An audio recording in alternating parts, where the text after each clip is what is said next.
mga sugat sa ulo, mga pasa sa mata, tuhod at iba pang parte ng katawan.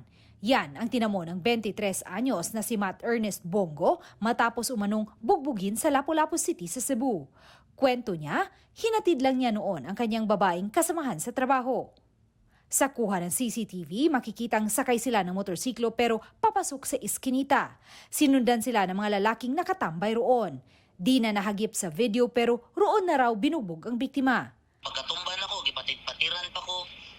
Nya gigamitan pa ko nilang tsukorno kanang kuan ma'am. Hait nga singsing. Naawat ang pananakit nang pumagitna na ang mga tao sa lugar. Pero kinuha pa umano ng mga sospek ang ilan sa kanyang mga gamit. Unang kulata kay natumba ko ma'am. Pero salamat sa Ginoo wala jud ko makuyapi kung nakuyapan ko. Dili ra ang AirPods nga almost 4K ang value. Ang nakawat ma'am kay ila man jud ipangita ang akong mga gamit.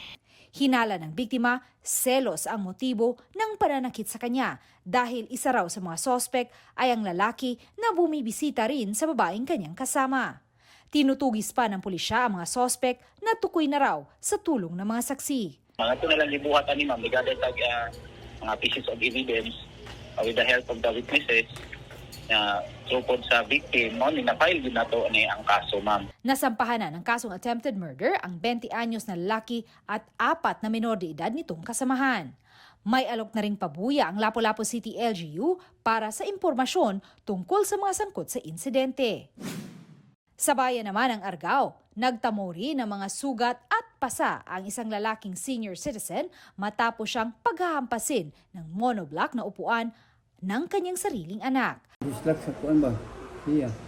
Ang Buak na siya doon, ay papakali.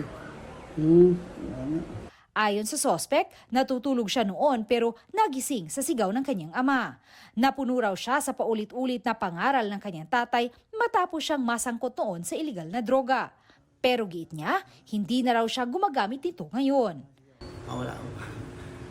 Katok buhat na ko basod kay tungod siyang kuan lagi. Dinadaan ba wala ko yun. Nagpapagaling na sa hospital ang biktima habang nakakulong naman ang sospek na sasampahan ng kasong serious physical injury. Para sa GMA Integrated News, ako si Luan Merondina ng GMA Regional TV, ang inyong saksi.